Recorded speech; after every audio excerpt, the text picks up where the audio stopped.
Good evening. My name is Bob Liff, and this is the CUNY Forum, a monthly town meeting that brings prominent New Yorkers together with faculty and students of the Edward T. Rogowsky Internship Program in Government and Public Affairs. As New Yorkers, we are a resilient lot, coming together to help one another in moments when, as big and strong as we are, we get collectively knocked to our knees. We saw it in the aftermath of the attacks of September 11th, and we saw it again after Hurricane Sandy swept through the region, killing 43 city residents and flooding thousands of homes and businesses across all 5 boroughs.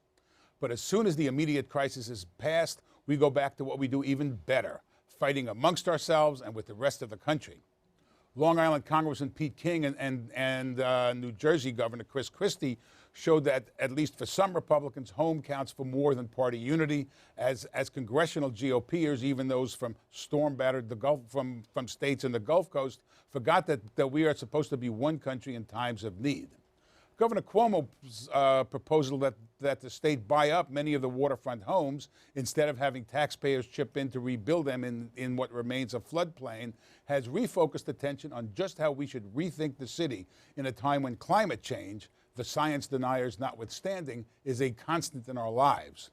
The aftermath of the storm also exposed how issues of environmental justice and the need to upgrade our infrastructure are intertwined. In some poorer neighborhoods, chemical pollution and runoff was mixed in with the water as the toxic stew surged through the streets and basements.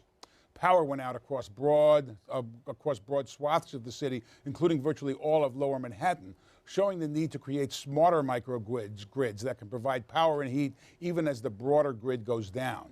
And the human services costs were awesome, as thousands of New Yorkers still struggle to get the food and shelter they need, even as they seek to rebuild. These are just some of the challenges facing this crowded, complicated city as we anticipate the next superstorm that we know is going to come. We're joined by 4 New Yorkers engaged in the debate of how we should be rebuilding and even re-envisioning our city in an age of climate change. Eddie Batista is the executive director of the New York Environmental Justice Alliance.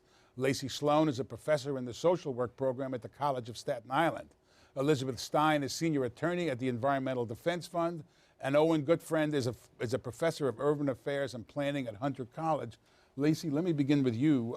In the aftermath of the storm, you and your students spent a lot of time working directly, tearing down buildings, building actually hands-on work. The human response was overwhelming, but was it as effective as it could have been? No, I don't think it was as effective as it could have been. It was quite disorganized. In fact, up until a couple of months after the storm, agencies who were trying to provide services were not really connecting with each other.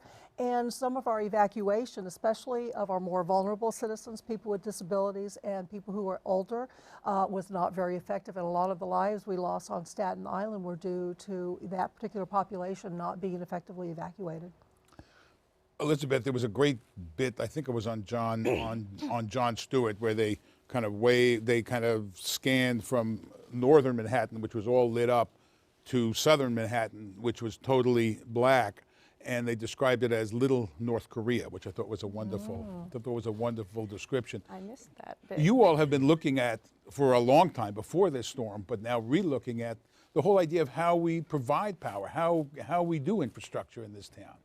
That's right, and as you alluded to in your opening, the energy system plays a role in climate change, and it's the grid itself, but also the way the individual buildings are able to operate without the grid itself. And we saw both of those play out right after, or during and right after Sandy, where we found that our grid really, which is able to withstand a lot of issues by being underground, the undergroundness of it didn't necessarily serve it all that well when the surge happened.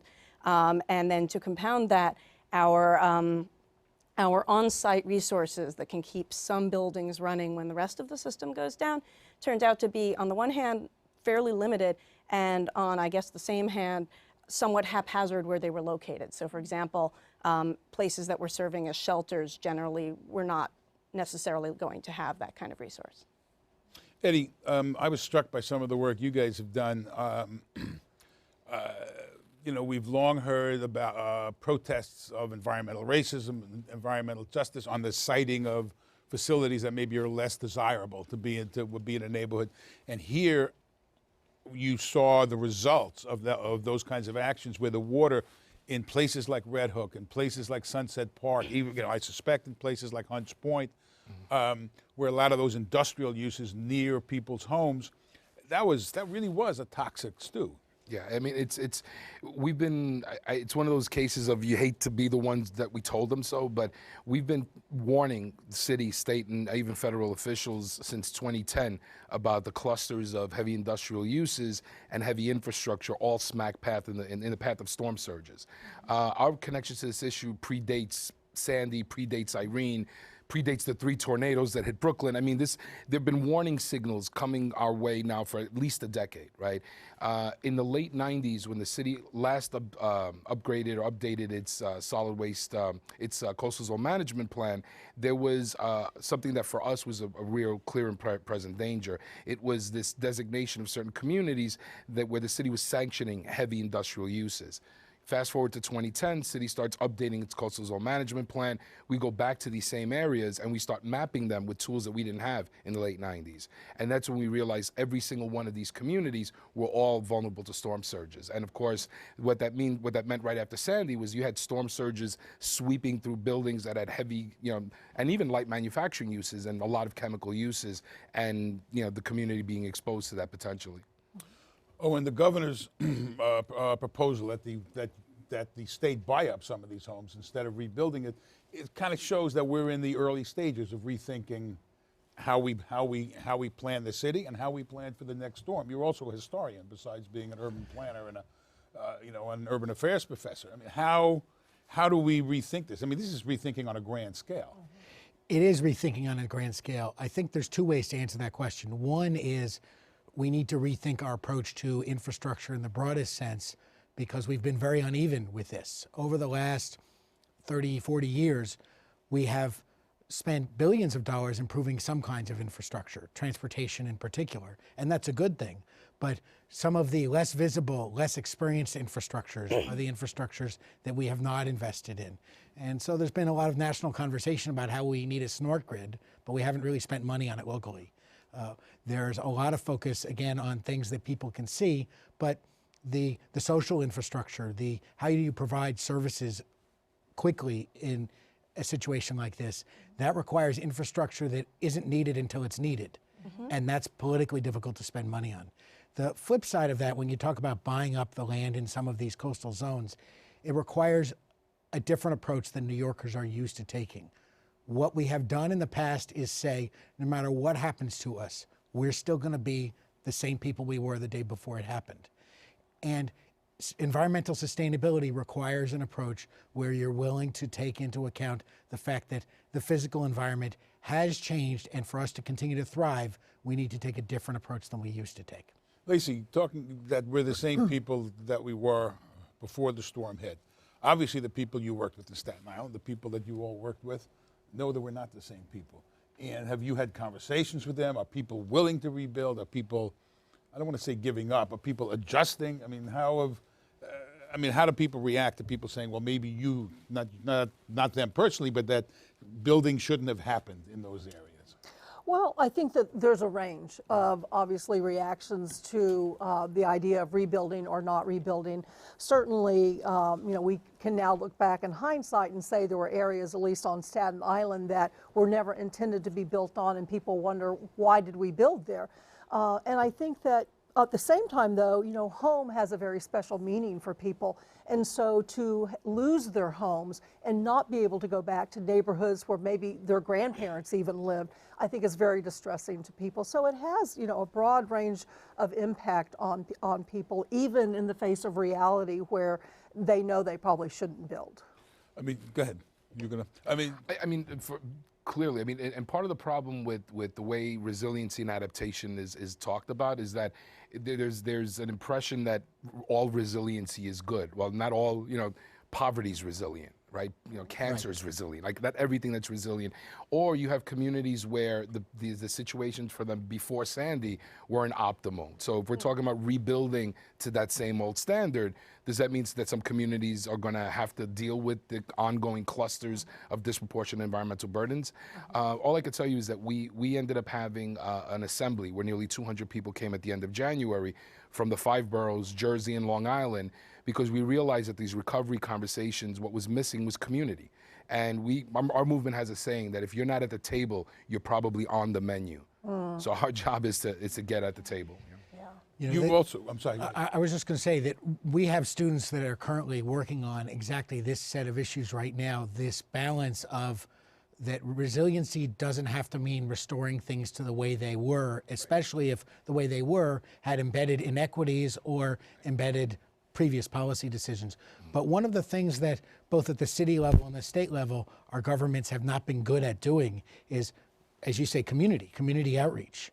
And so we have students right now, planning students, that are working with Long Island shorefront communities and Staten Island communities in the process of actually finding out what people's needs, wants, fears are. Needs and wants are not They're not always the same. the same. No, and we're not necessarily supposed to do all those things, but we need to know what they are. I also think there's some what we mean by resiliency is very much evolving and contextual, and in the energy space, in the electricity space, some of what people think of when they think of resiliency is how can they continue to stay in place during a system problem.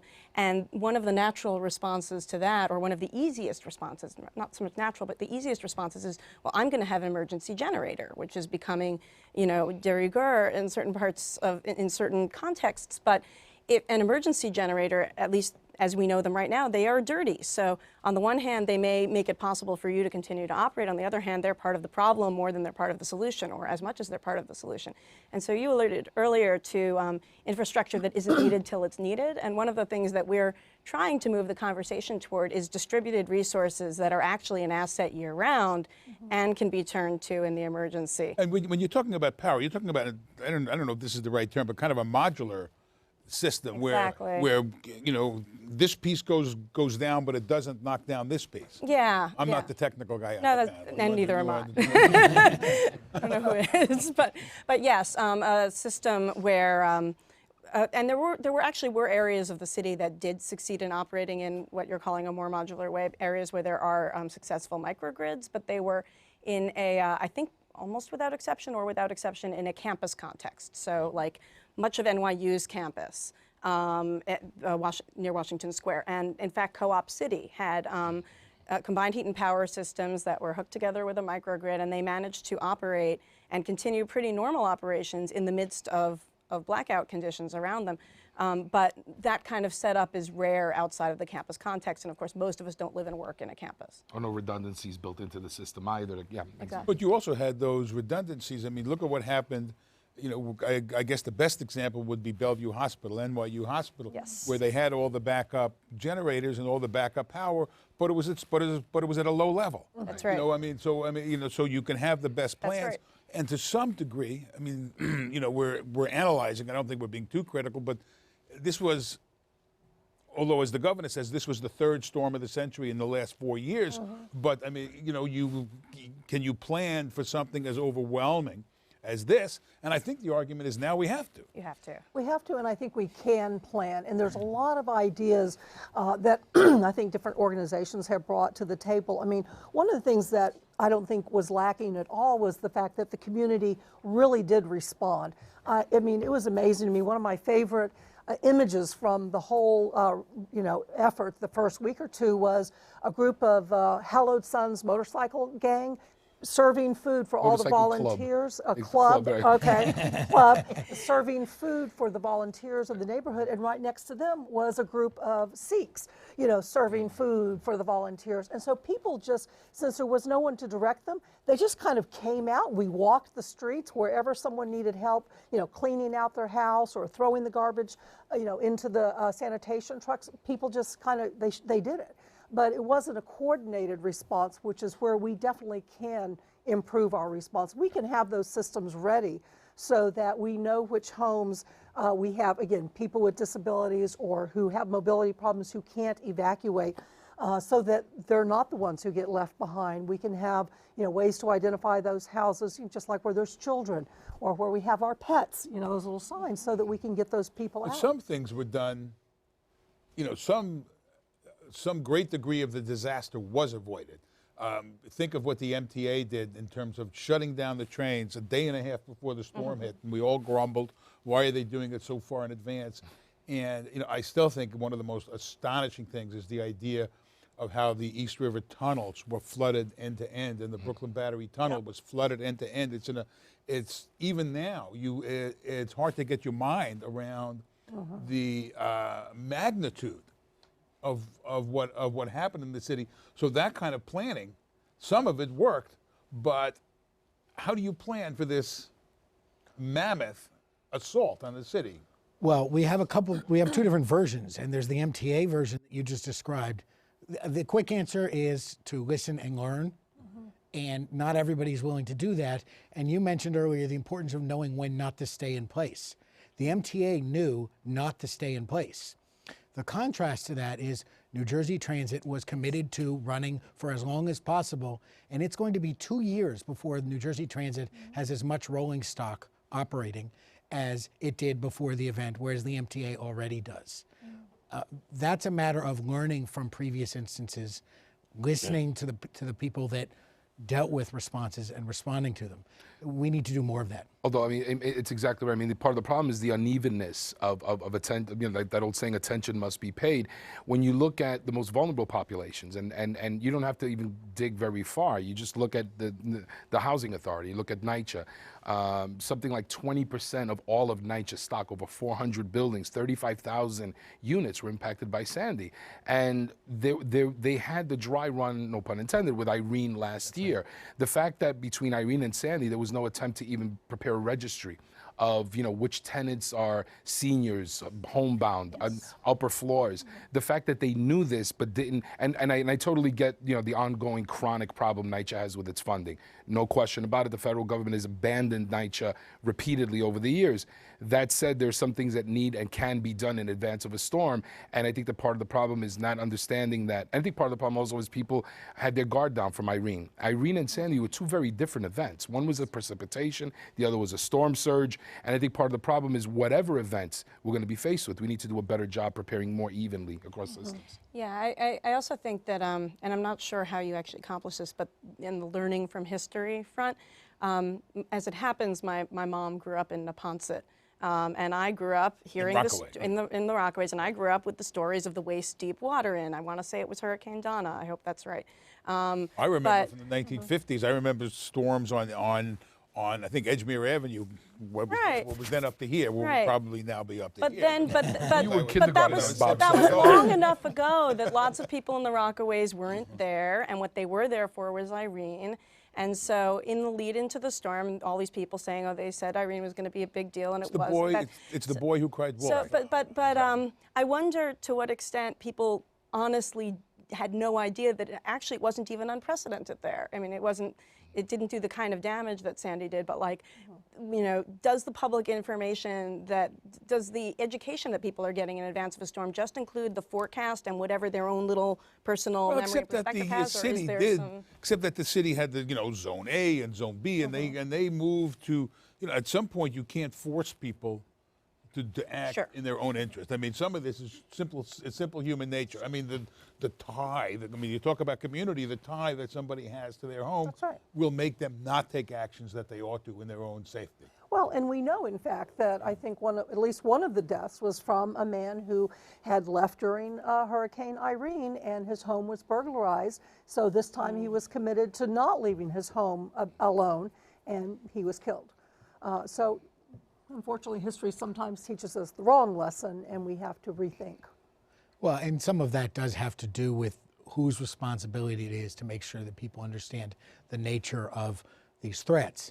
And unfortunately, we're in a situation where the people that are in the business of telling us the weather are in the business of making us alarmed about everything, so we'll tune in their station over and over again. And then people quickly learn, oh, it's never as bad as they say. And Irene did create that. But we've known there were first time that there were maps made of the areas that would be flooded in an event like this were made in the 1960s.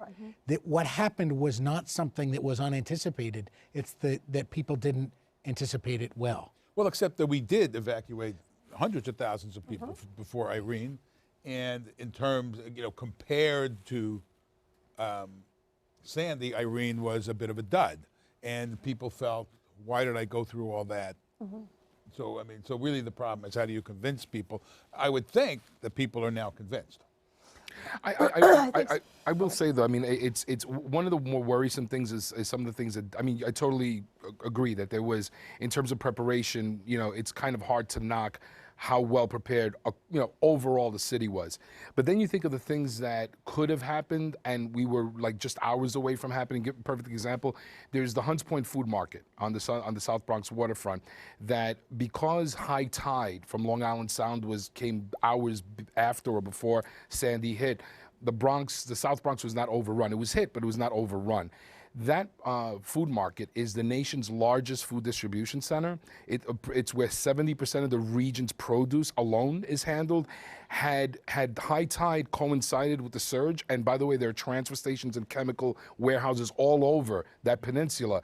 If you think the gas fights were bad, we don't know how bad it could have been in this region had our food supply been cut off, and it was that palpable. And the mayor's office has confirmed that a different set of conditions, we would have had a much more serious problem on our hands.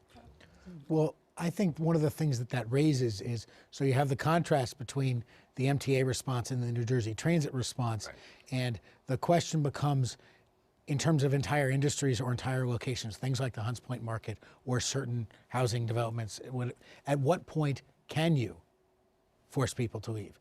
You said you can't force people to leave. I think the question should be, when can you? And that's a different question. I'm talking about it on an individual basis. I mean, there's some people, like, you know, I mean, I don't know if you're going to, I mean, can you go? I mean, I guess you could go in and drag people out of their houses, but that's a pretty heavy thing for government to do. Yes. Yes, but I think when you think about the risk, obviously, to the first responders when they don't, if we could, you know, maybe do a little guilting of people to get them to leave. But what the mayor said, if I remember correctly, was that if you don't, we're going to be very reluctant to send the first responder in and endanger the life of that first responder because you have not acted in a responsible way that we've given you enough warning about. So it's But we do still respond. You know, we don't leave people in danger. And so, you know, our first responders are going to be out there, you know, trying to help the people who didn't heed the warning. And, you know, I think the education that you talked about is really important to let people know what are the possibilities, how bad can it get, and the fact that you should just go up. You know, you need to get up to higher ground when these things happen. I think our president has recommended a simple sign that kind of has a little arrow pointing up to show people they need to get to high ground, something that they constantly see to know where to go for safety. when you looked at you know, the traditional response to the threats of storm surge is to build seawalls. We'll build a seawall and we'll keep the ocean out. This would have gone over any seawall. So this is very much outside the area that I work in, but what I have understood from my colleagues who work in this on issues of coastal resiliency is that even if you built a high enough seawall, for one thing, what seawalls actually do, they would divert the surge to the other sides of the seawall. So basically, you would send a higher surge somewhere other than the place that was walled off.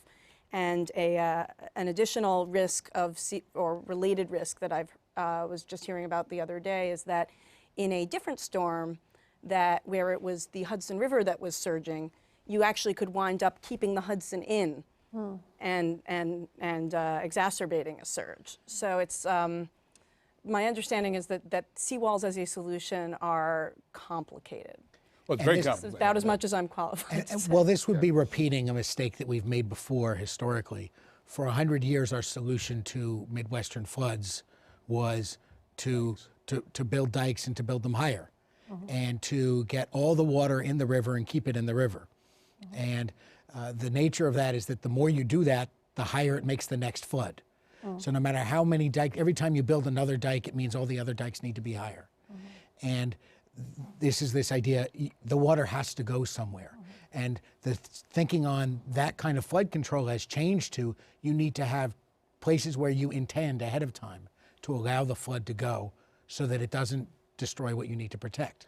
then you get into environmental justice questions. Well, I mean, I think part of the problem is that the point about hard infrastructure is that there's a tendency to kind of think that there's always like a man-made solution to things, right?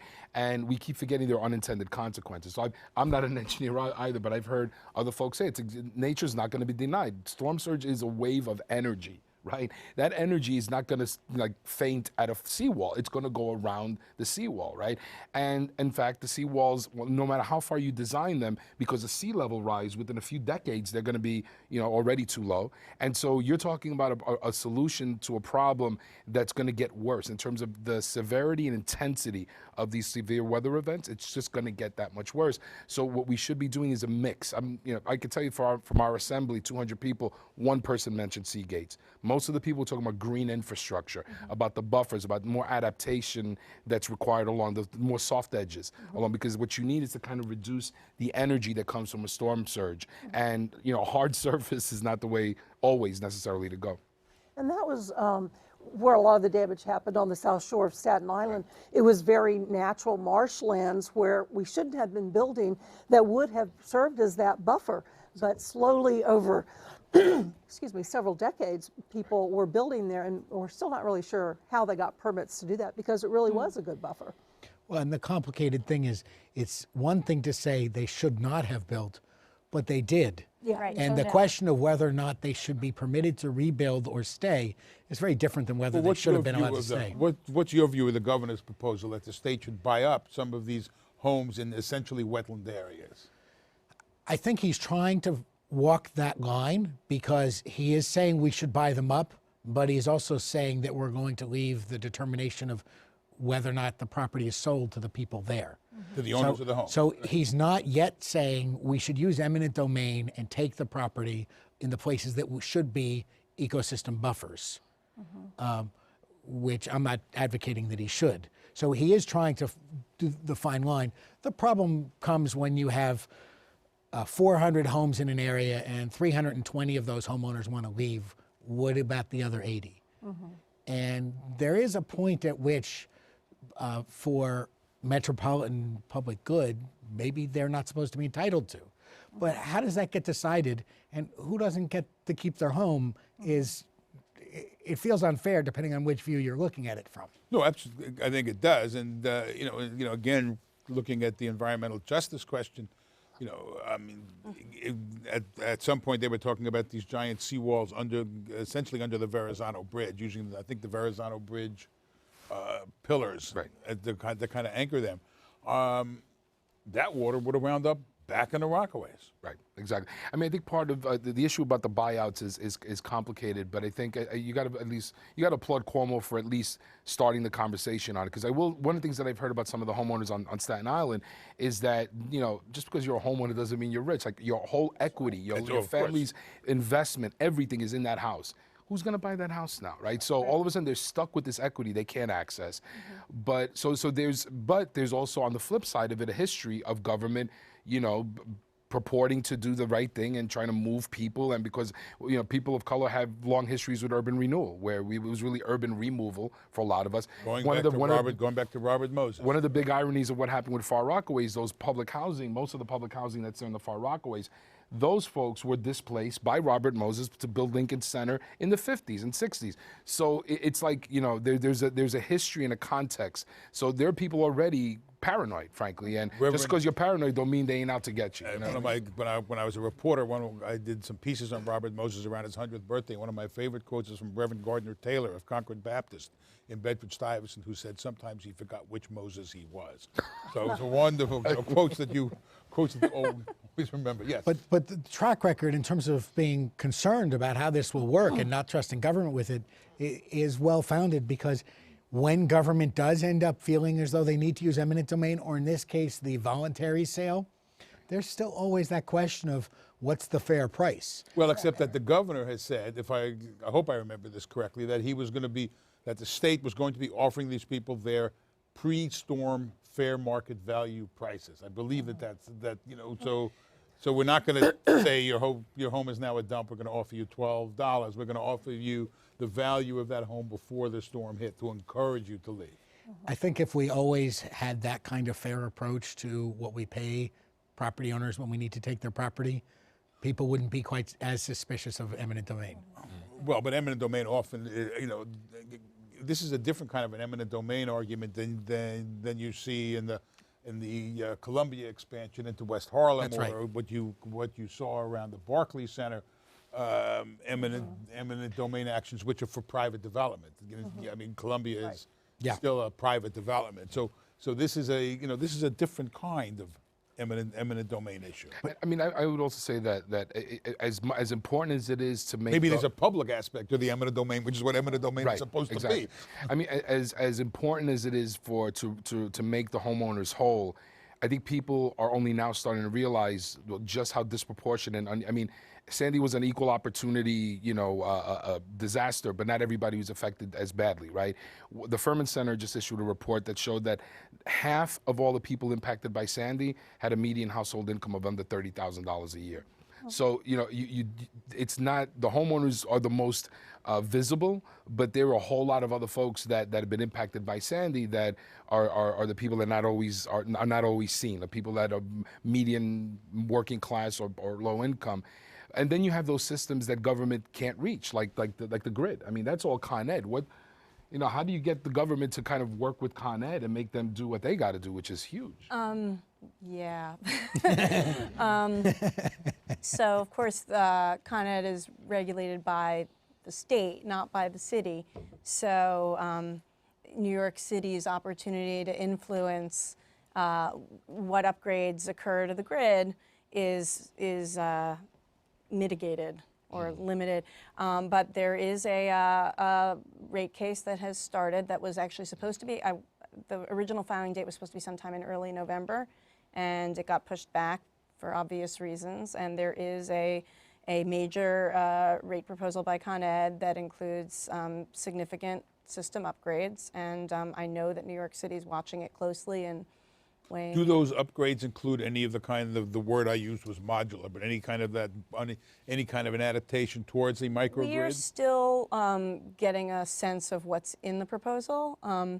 It seems that based on my initial reading, it looks to me like my sense from the technical conference I attended is that the emphasis is on pure hardening of infrastructure, of making it saltwater resistant, the underground portions of the infrastructure, and not so much on the modularity, and not so much on the aspects of the modularity that are really about being able to operate independently of the grid. There are other efforts that are moving in that direction, but at least on an initial read, it doesn't look to me like that's a big part of it. Is the state of the technology today, would it allow us to kind of build those kinds of segregated, again, I don't know if I keep using the word module, I can't think of the Distributed word, generation. but of those, I mean, it's a matter of some dispute, and it depends on what kind of technology you want to use and what kind of generation the facility has.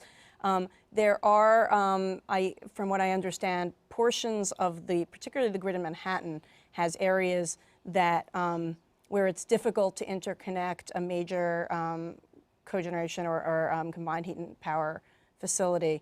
But in those areas of Manhattan, I have heard an argument that there is technology at the building that can mitigate the shortcomings on the infrastructure side, on the grid side. So, including solar panels, if I remember reading some of the EDF stuff. Solar panels are an interesting case.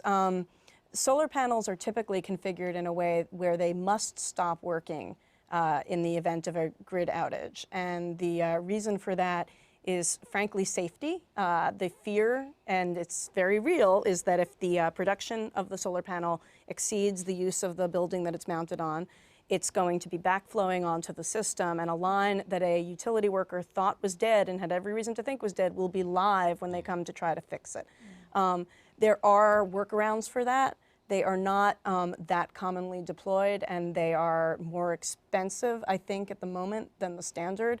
But certainly our thinking is that these fixes to both the ability to interconnect combined heat and power and the ability to interconnect solar in a way that makes it both a year-round and an emergency resource, that these workarounds need to become more the norm and less a special case. I would think, just you're talking about the high cost of new technology, that you look across the board. I mean, obviously the cost of technology goes down as it's used on a more massive scale. What's more massive than the New York metropolitan area? I mean, isn't exactly. there? I mean, I would think that if we made the commitment. Yes. But part of the problem is the deregulated system that we have, right? And Right. that's because Con Ed distributes the electricity. It gets generated that they have to then buy on the open market from some. So part of the problem that we find ourselves now, ironically, is that when we entered into energy deregulation in New York State in the 90s, it's given us much less control of the system. And now all of a sudden, because of this love for deregulation and privatization and all this other stuff, now at a moment where government needs to kind of pull the reins on these guys, well, it's difficult to. And also, I think that it really is challenging if you are the utility company to really build a different kind of system than has been built before, and then you were designed to build, and that your regulators are ready to bless. Because in general, what they do is they build infrastructure and they get paid through rates for the infrastructure. But if the changes to the infrastructure are going to cause consumption patterns to be very different, which is going to cause effectively their rate of return can be affected, and so I think they're in a position where they have to proceed with caution, and they're not necessarily getting the support yet for what their direction should look like that would allow them to build for innovation. Yeah, it's not, exactly. So we need a different kind of system than they are set up to give us, or that they even necessarily. You think that the incentives, even setting aside the technical questions, the incentives and the pricing structures and the governmental regulations may be dissuading them Yes. from That's exactly moving ahead. I think that's right. Which is really and I think it's an partly a unintended planning consequence, issue. as you. Well, I was going to say, but we're at least having that conversation. Yes. There is the conversation actively engaged in what should we be doing with our power grid. Has this conversation been pushed by Sandy? I think it has been pushed by Sandy to. because there's a powerful political constituency of all those people that had lost power for between a couple days and 10 or 11 days. Right. But the thing that I want to point out is the people who lost power for the longest, other than people in places like the Rockaways that we saw in the news media for a long time, were people that lived in NYCHA housing. Right. And yet there isn't any conversation about what do we need to do to harden, using that term of art. What do we need to do to fix the infrastructure in our public housing projects so that they're not as vulnerable? And that has to do with a different political constituency. Everybody wants to see the power grid fixed so we don't lose power for a few days. There's a much smaller political constituency behind figuring out how to find the funds to fix the public housing infrastructure, and that was a real equity issue. Well, that kind of equity issue was something you saw very vividly. Exactly, and you were mentioning that the people who lost homes in Staten Island, just because they owned homes, they were not wealthy people. A lot of the homes were small little bungalows, that were certainly on the lower end of the housing market. And so I do think that it is, again, a lot of times the lower income folks who get disproportionately affected. I actually, back in the 70s, my first job was working a flood in New Orleans. And then, of course, obviously, a few decades later, when Katrina came through, we once again saw how it was the most vulnerable folks there who had the least desirable land, which the housing projects were built on. The Ninth Ward. I mean, that's very low land. Well, there. the Ninth Ward, I've been there twice in recent years, and it still looks as if it's been scraped clean. That's exactly right. It's an astonishing thing to see that the force of Mother Nature, on the one hand, and the inadequacies of the canal structures and the dikes, Right. exactly the kinds of things that you were talking about. But as you say this, one of the things is that going back to the governor's proposal, which you asked me about before, it really only addresses a small percentage of the affected population. And for people who had no equity, it doesn't matter if they get paid what their house used to be worth. And for people that are renting, that doesn't help them at all. And so if we really want to have a system that's going to provide for the kind of ecosystem adaptation buffers that is the global state of the art for responding to climate change planning, we need to be able to provide incentives for all people to make different locational decisions, not just the people that own their homes and have equity. And by the way, there's a moment of opportunity now. For example, when we had our assembly, a lot of folks from public housing were there, and there's this moment now where NYCHA, the authority, and the residents are on the same page, which is they need all kinds of capital investment to kind of, for example, they just got to get their HVAC systems out of the basements and elevate it to higher floors, the roof, whatever.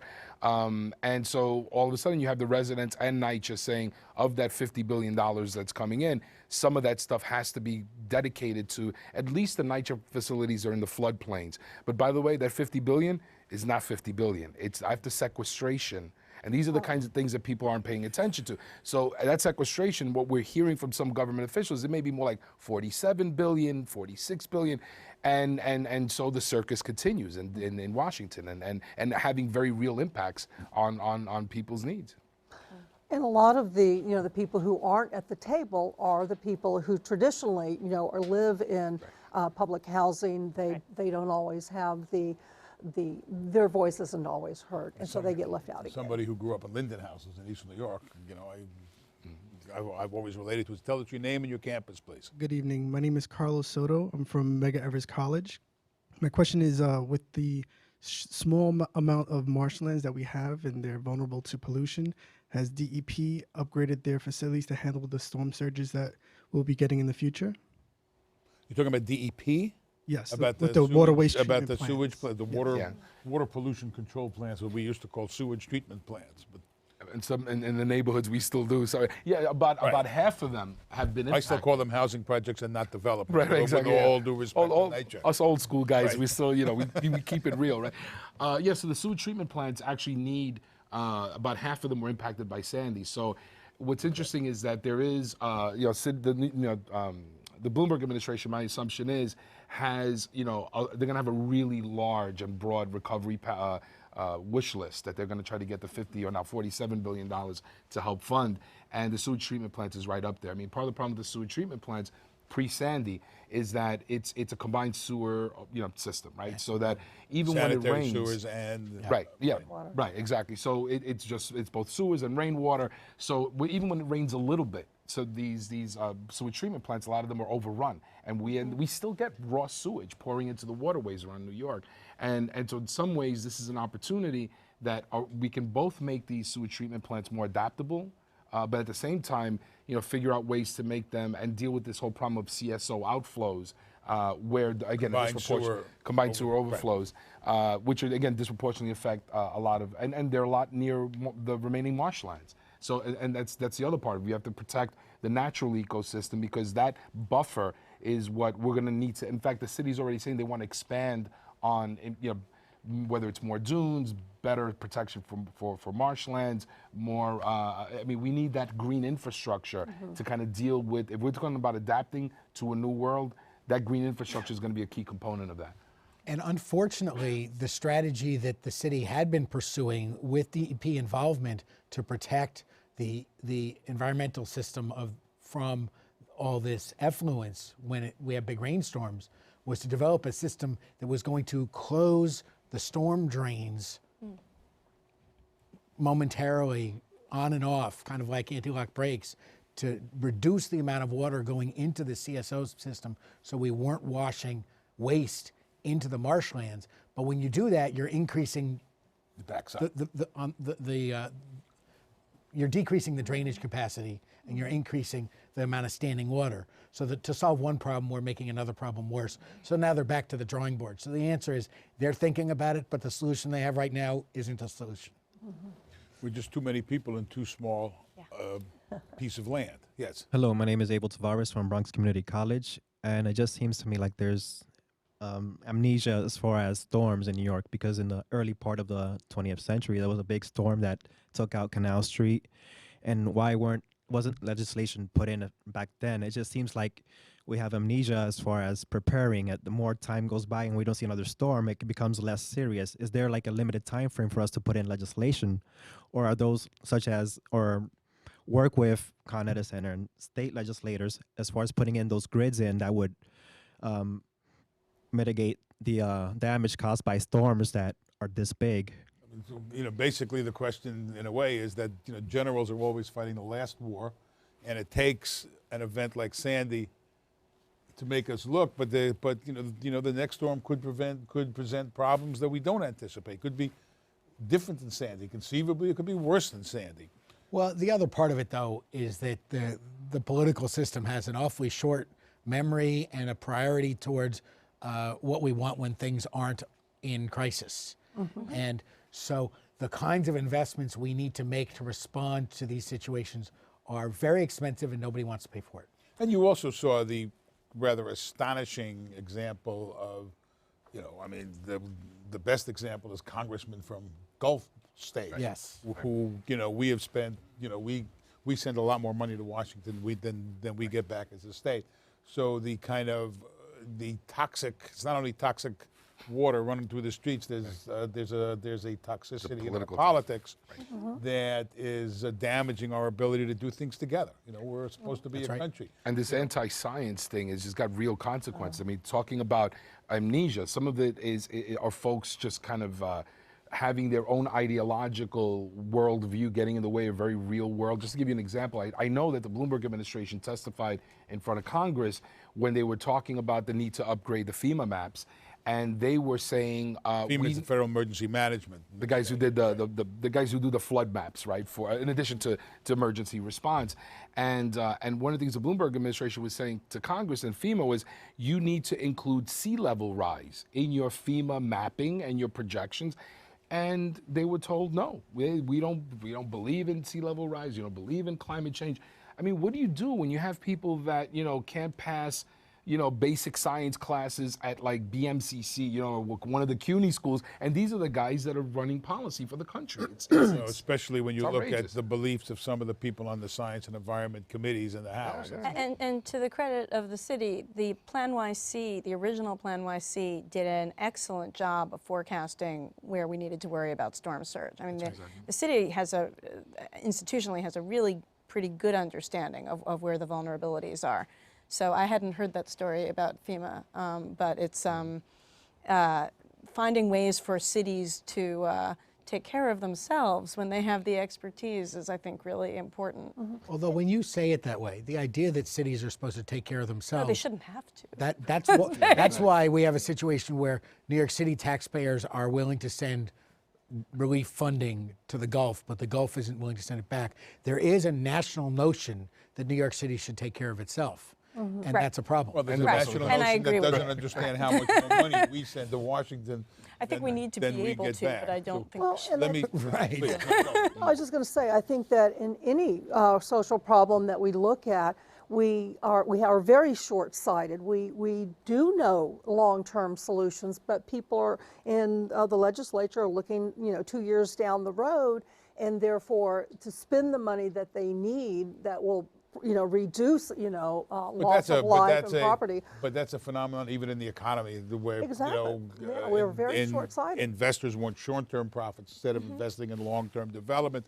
On the gun control issue, after the, you know, the horrific massacre in Newtown Creek, the support for an assault weapon ban, which I think is an incredibly rational and simple thing to propose, has gone to the point where the bill seems to be dead in Congress now. Yes. My name is Jesse Williams. I'm from John Jay College.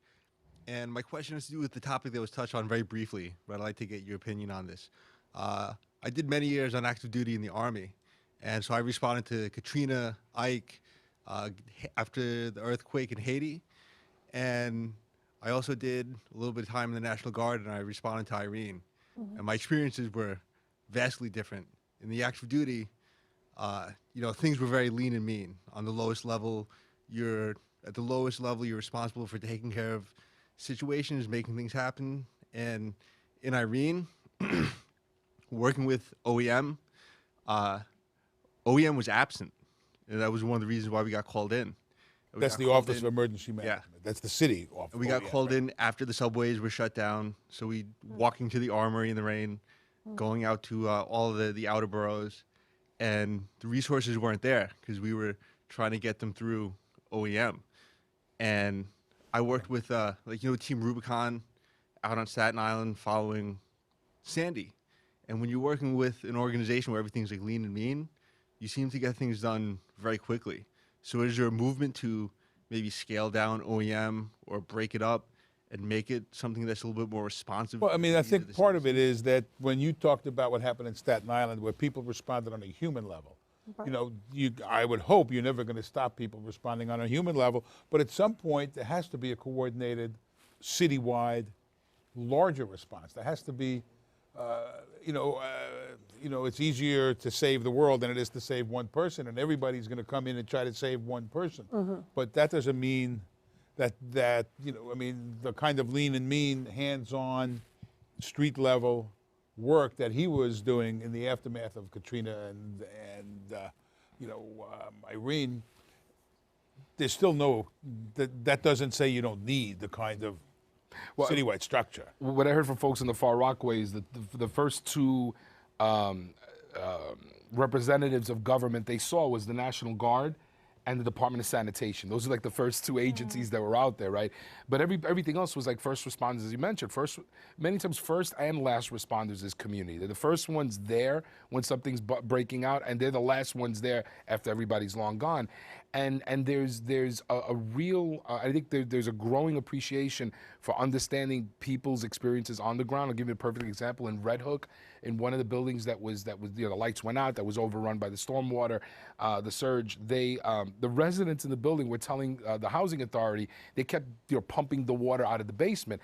And they were like, well, wait a minute, man. And these are people who've been there 40, 50 years. Like, listen, underneath the basement, there's the original bomb shelters from the 50s. You got to pump that out first. And they weren't listening to them. So they would pump out the basement and the water would come back up from the bomb shelter that they had forgotten about, right? And so that goes to like this whole notion of the coordination.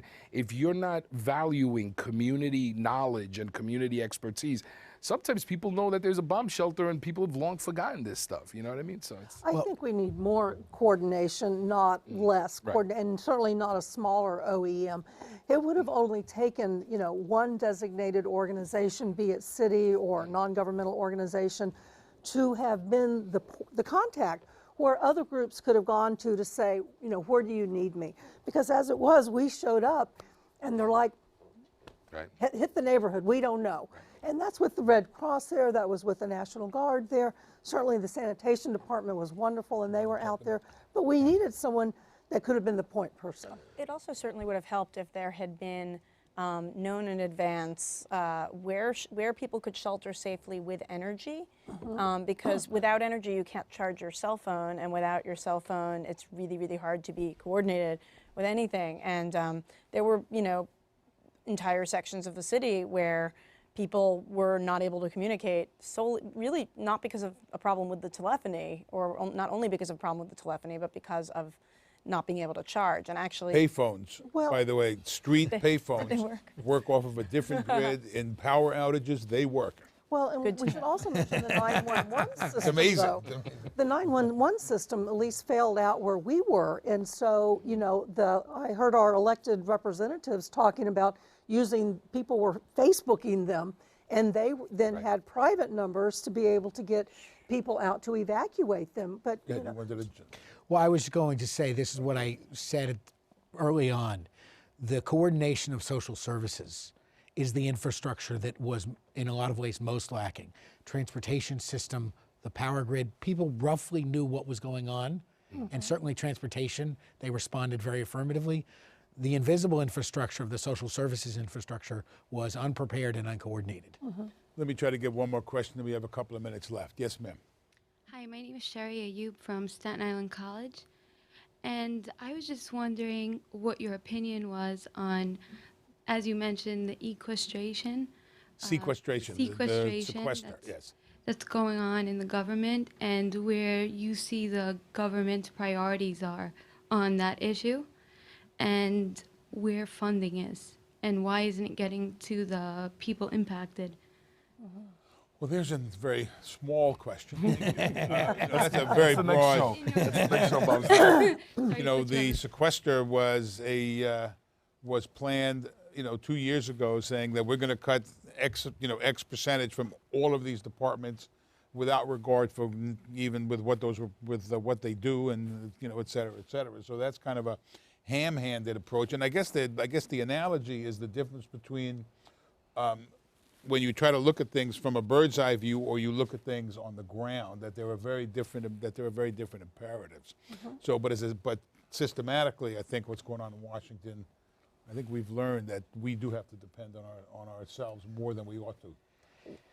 This last question, though, about getting the money to the people that need it, unfortunately, so many of these mechanisms are based on the idea that first you suffer a loss, then you fill out paperwork documenting the loss, and then you get reimbursed for it, which presumes that you actually have capital. Right. And the problem is that we don't have government mechanisms that are designed for people whose losses are either non-monetary but crippling, or they don't have capital to wait until the check comes. Exactly. And the whole thing with sequestration is you've got a really disturbing trend that's been going on now for a couple of years where there are people in DC where their job is to make government smaller and smaller and smaller. That's parts of government, right? And so when they cut that deal that Bob's talking about, it was meant to be like one of those deals that was so bad for each side that they would have to make a deal at the end of the day. Like defense would get cut and like everything else would get cut, right? And what I think people didn't realize just how ideologically, stilted some of these people are in DC, where they were like, fine, you're gonna cut everything, cut, because that's what we're here for. We're here to cut. It's like, that's one of the reasons why Reagan was like president, right? Because he's from Hollywood and he knew about cut. That was like, but these guys. We're about to run out of time, and I always make deadlines. This is a very spirited discussion. I think that. Hopefully we learn from, even though generals fight the last war, hopefully we learn from what we've just went through whether it's the grid, whether it's environmental racism questions, environmental justice questions, as to where we realize that this flooding carries with it the impact of decisions that were made a long time before, whether it's how we plan for the future and it's how we respond on a human level. We'll probably be having this discussion again after the next storm. Thank you very much, and we'll see you next time on CUNY Forum.